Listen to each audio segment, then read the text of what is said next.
My name is Luke Elijah and I'm a travel and nature photographer as well as a teacher of spiritual and holistic topics.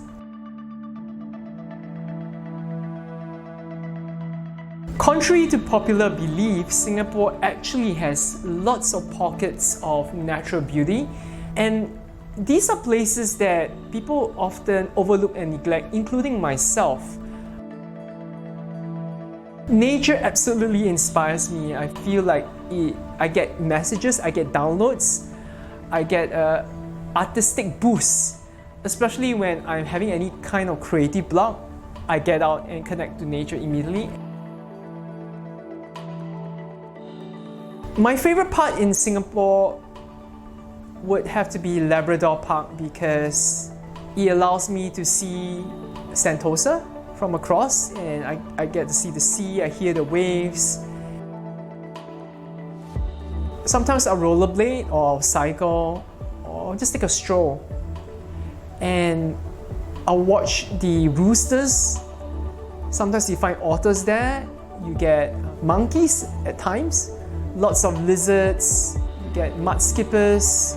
Just watching nature, watching the animals, listening to the waves. I'll go there to meditate, I'll go there to jog.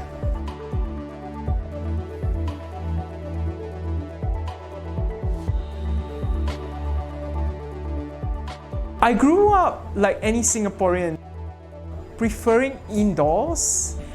People don't like to go out because of the heat, the insects, the humidity. But if they actually are not bothered and do not mind sweating a little bit or a lot, there is really lots of natural magic here. It's very therapeutic, it's very relaxing. It's very aspirational as well. It's hard to pick one park in Singapore because they're all unique and distinct, and they all have their own unique characteristics that I enjoy.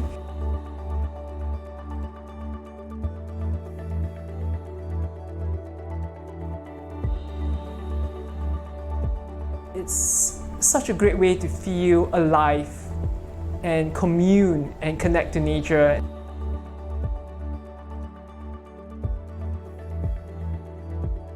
Highly recommended to visit all these spots that are overlooked here in Singapore that we already have in our own backyard. We may not be privy to until you actually go and explore it for yourself. Lots of hidden gems for sure.